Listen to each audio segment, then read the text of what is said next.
every time I'm about to give a presentation, and I am about to give a presentation which I have structured in my head. I haven't really written down exactly the words that I'm going to say. Every time I'm about to give a presentation and every time I'm about to be on camera, I do the same exercise every single time, and I share this exercise with everybody who takes my public speaking courses. It's very important to ground yourself. It's very important for me to ground myself, to make sure that my voice is coming out not out of my throat, but somewhere deeper, somewhere, around my stomach area, and that I'm calm, relaxed, but at the same time very focused. And I keep listening to what I am saying. I am focused on the sound of my voice rather than on the words that I'm going to say. And that helps me ground myself.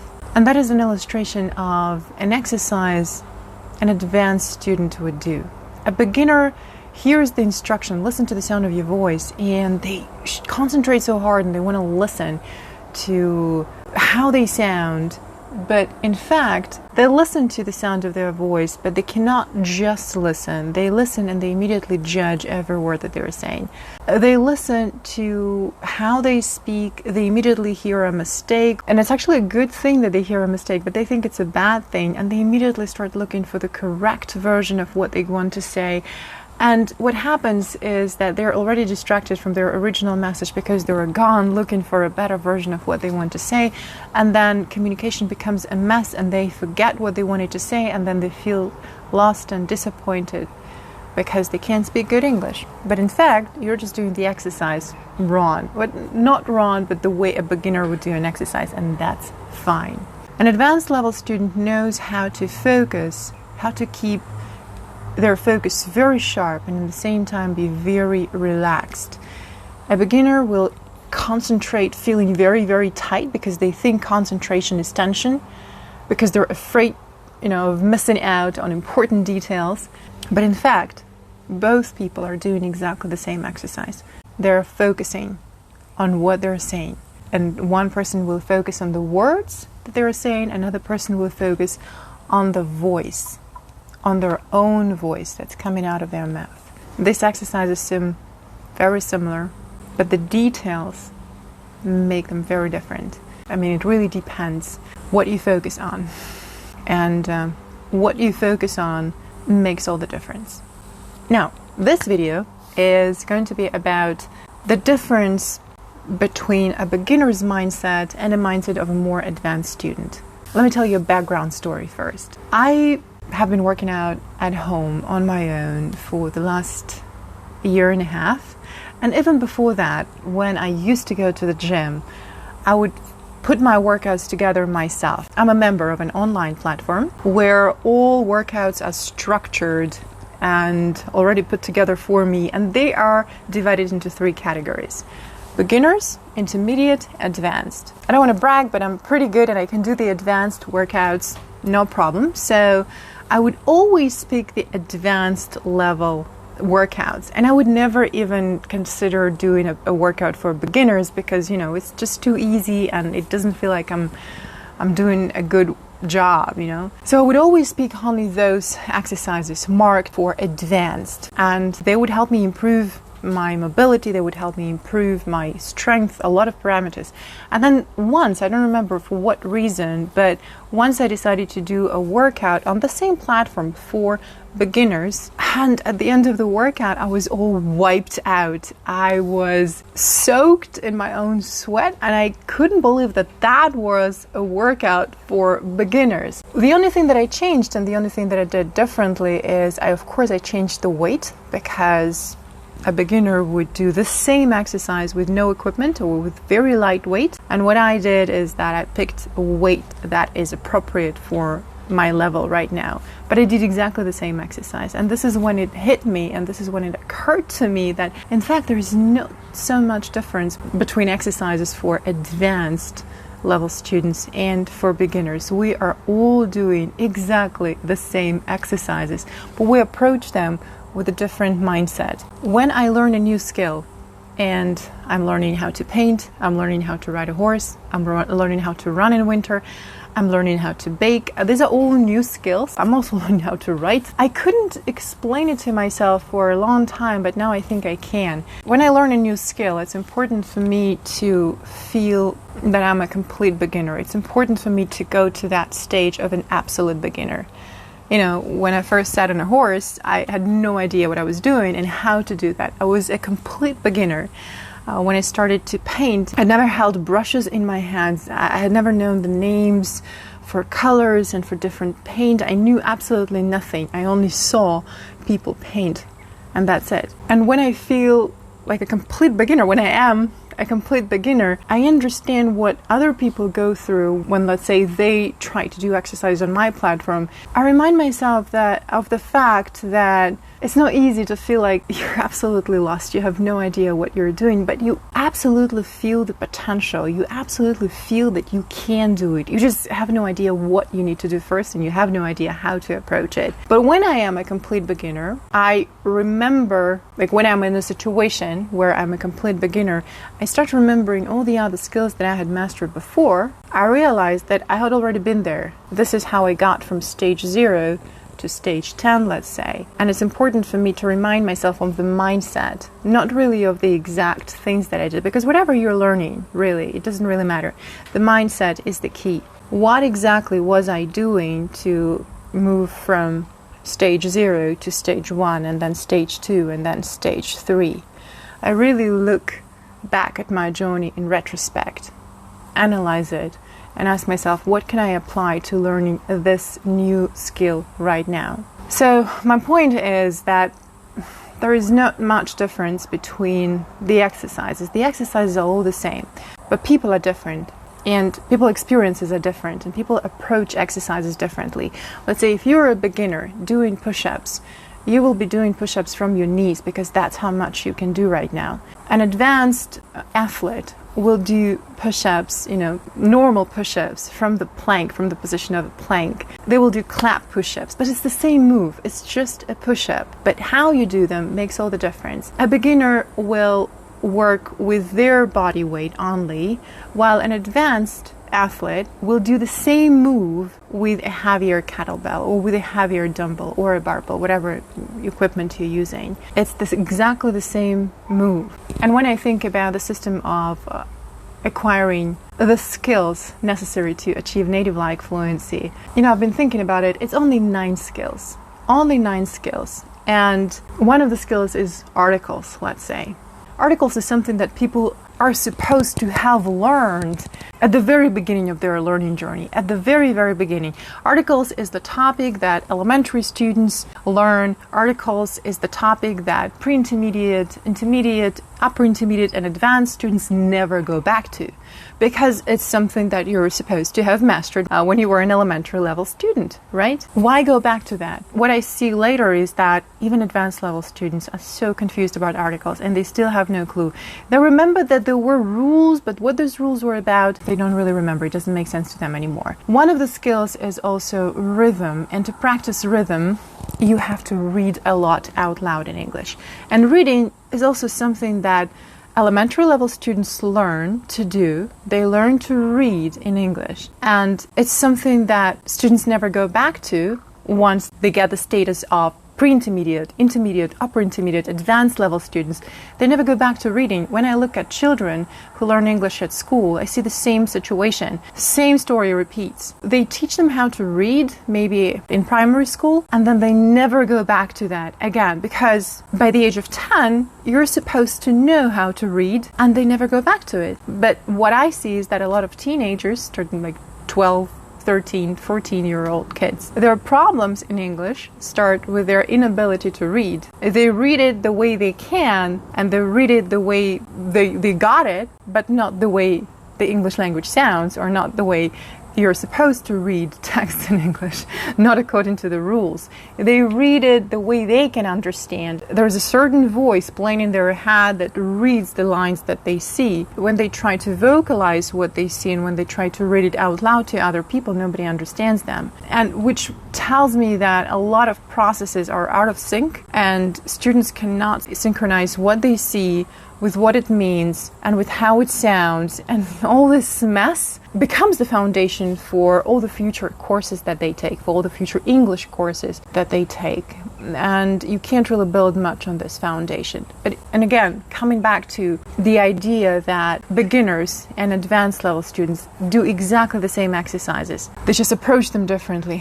When you are 5, or when you are in primary school, or when you just begin learning a language, a new language, you probably start with understanding how to read it, like what these letters represent, how they are pronounced, and how do I read a word, and then how do I read a sentence. And you never stop.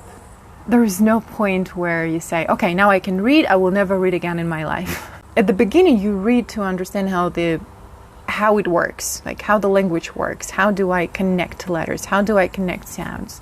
That's your focus, and that's how much you can do, and that's okay when you're a beginner. When you're an advanced level student, you read to make sure that other people hear what you read. You read to make sure that people can see the image that you're trying to paint for them with your words. When you're an advanced level student and beyond, you can read and sound like an audiobook, which means your voice will help people get the gist and the meaning of what's being said. You communicate some big ideas beyond words. That's how you read it. And in order to read things like this, you need to do a lot more than just connect the letters and the sounds together. You need to understand how the language works. But it's the same exercise, reading. You just do it, at different levels. There are so many layers of complexity. It becomes more and more interesting. It never becomes boring. It never feels like, oh, okay, I can read now, so I will never go back to that. I will do something else. No, it's completely the opposite. The more you do it, the more you understand how to do it. Reading is one of the most essential exercises. When you learn a language, when you work on improving your language skills, when your goal is to master a language, and we talk about any foreign language, and not necessarily a foreign language even. When was the last time you read anything out loud in your first language? For most of the students, when I give them this exercise, this sounds like a crazy idea. Their first reaction is very defensive. They go like, what do you mean? You mean I have to read? You think I cannot read? I already can read. Give me something complicated. Give me something advanced. Let's talk about the third conditionals. Let's talk about some grammar that I don't know yet. But what's the point of giving you more grammar if you can't even read the grammar rules, or you can't even read the examples correctly so that they make sense to you? Probably most people, unfortunately, only have the experience of reading textbooks and reading examples from the textbooks where Mary meets John and they go and buy ice cream together, which is not interesting. Or they have experience reading adapted fiction books, or maybe they have experience reading not adapted fiction books, which feel like they're just too complex and impossible to understand and too difficult to read because there's so many new words, and it is annoying for many people when they understand that they have to look up every second word on a page to get the meaning of the text on the page. I get it, it can be annoying. And if you only had this experience with reading, I'm very sorry, but that's not it. You can use reading to really dive into the depth of the language.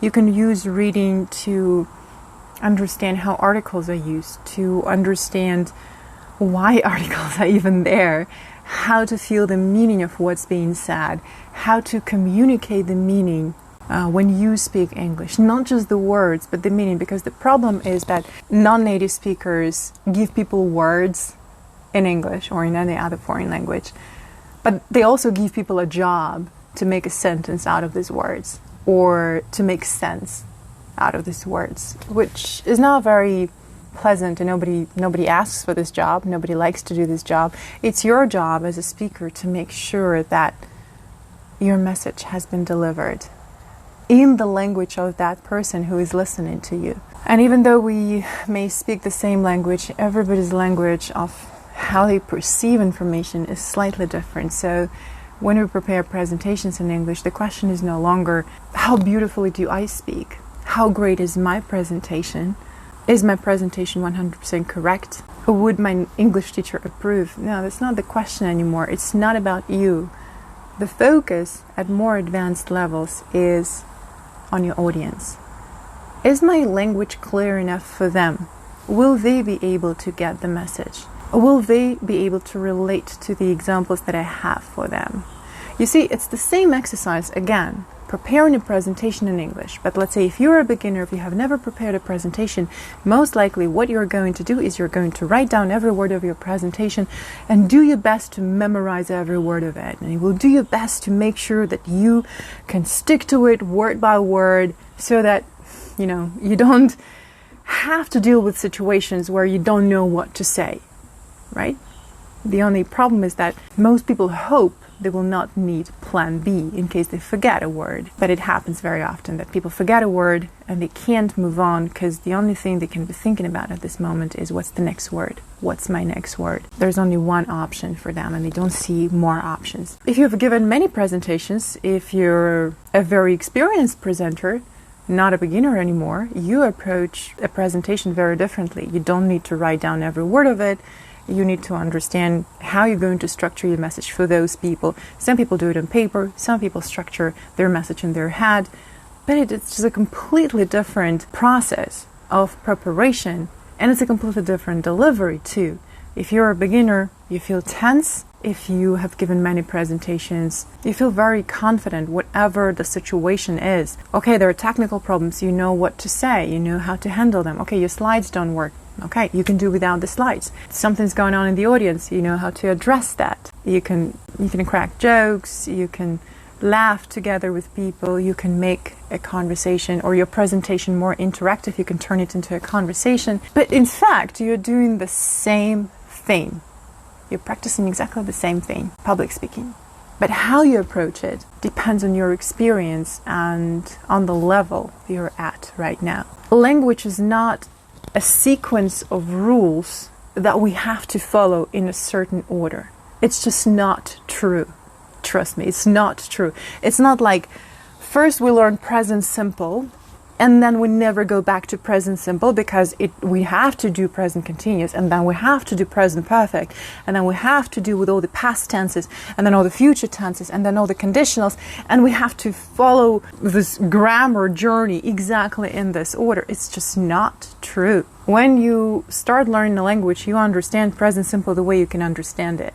I wake up at 7 o'clock every day and I go to school. That's the basic sentence you can build. But when you are a more advanced user of English, let's say, when you already speak fluently, or when let's say you're an intermediate level student, when you have more experience using the language and being exposed to the language, you can use present simple very differently. You can make your presentations and your stories, let's say, sound more powerful and more interesting using present simple. Imagine I'm 9-year-old and it's my first flight ever. I'm on a plane, I go to my seat and I sit down, I fasten the seat belt and I look around. I know nobody, I don't know what's going to happen and I'm not sure if we're going to take off now or an hour later. A woman dressed like a flight attendant comes up to me and asks if I need anything. You see, so I use present simple again, but I use it to build suspense. And I haven't used any other tense but present simple, but it doesn't mean that my presentation is for beginners. It doesn't mean that my presentation is simple. It doesn't mean that my presentation is lacking vocabulary. No, I use present simple to build suspense because what I can say later is suddenly water starts dripping from somewhere above. Because I'm 9 and I've never been on a plane before, I don't know what is happening. Okay, I start playing with tenses a little bit, but then I can continue using present simple.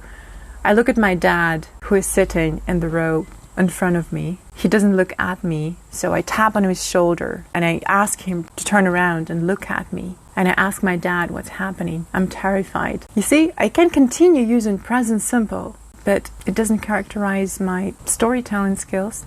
It doesn't say anything about my language skills, and it doesn't mean I'm a beginner. It doesn't mean that the only thing I know is present simple. Absolutely not. Do not be afraid to do something again and again and again. To go back to articles again, to ask yourself, do I really understand this again? To look at tenses again, but this time differently. This time explain it to yourself. Because all we're doing is we're doing the same things over and over again, we approach the same things with a different mindset. When I talk to students who are taking my course, Native Like Fluency, well, it's not a course, rather it's a community, it's a group of people who continue practicing their English skills, and we work on all the 9 skills in real time, where people have a chance to practice and get real-time feedback on their speaking skills and on their thinking skills in English. When we talk to them, we see that the number of exercises is very limited. The number of exercises that you're supposed to do to help yourself achieve better fluency, better speaking skills, more confidence in English, the set of exercises is limited. It feels like, or it seems like, there's so much you have to do that you will never find the time for it. But in fact, it's only 25 exercises. We counted, and it turns out that there are only 25. Now we start adding more, so we have added 2 more within a month. We added the 26th and the 27th. Maybe we're going to add more, and to be honest, I have more in stock. So this is how many exercises the students see when I practice on my own. I would say I'm using probably 7 or 10 more. But again, even if it's 36, it's still a very limited number of exercises. If you think about it this way, it's a very feasible task to do 26 exercises only. It just sounds like it's easier to approach your practice when you know that all you have to do is choose from a pool of 26 exercises. It's not easy to approach learning a language when you think that you have to read all the books on grammar, when you have to understand all 12 tenses first, and then you need to do God knows what, all these thick books, and you don't really know where to begin because you've already done that and it didn't work. What if it doesn't work again, right? When you don't know what to do, it feels frustrating and uncomfortable, always. When you know exactly what to do, it feels easy. You just have to plan it and get it done. So you plan it and you get it done. But you're doing exactly the same thing. All these 26 exercises that my students are doing right now, they're simple, they're easy to do, and at the same time, they never get tired of them. I never get tired of them myself. That's an interesting part of it, because you can get creative with your routine as much as you can. You're doing the same exercise, but you can shift your focus, and the whole thing changes, and the whole experience changes. When you're a beginner, you approach one exercise with a certain mindset. When you learn more and when you gain more experience, you go back to the same exercise and you see layers and layers that you were not able to see before simply because you were lacking experience. And again, I want to go back to this analogy with working out. Push-ups, sit-ups, pull-ups, squats, the basics. I don't know any athlete who stopped doing those exercises because they told themselves, okay, I already can do squats, I already can do push-ups, so I will never work on developing my strength again. I will never do those exercises again in my life ever. No, they keep doing them because these are the basic exercises. How you do them, how you approach them, with what weight you can do them, that is what makes all the difference. When you're a beginner, you don't need any weight. It's challenging enough. Or let's say when you're a beginner, you can do only 5 burpees and you're out of breath. When you have a little bit more experience and you pick up heavier weights and you can do 25 burpees and you're still not out of breath. It's the same exercise, burpees, but how you feel and how you do them and what your form looks like, that is the difference. So again, do not think that English is a set of rules or that there is some order. There is no order. To learn English, you need to learn a lot about yourself in the first place, not really about the language. When you understand how you learn best, it's so much easier to learn any language and any other skill. There's not much difference between beginners and advanced level students. What is different is how you approach those exercises and with what mindset you approach the exercise. But in fact, you're doing the same thing. So the next time I'm going to see an exercise marked for beginners, I'm going to try it out. And only after I have tried it out, only after I have done it, then I can make a conclusion if that was actually for beginners or if that was actually right for me. You see, we all fall into this trap of judging other people's experiences or making judgments about something without actually trying it.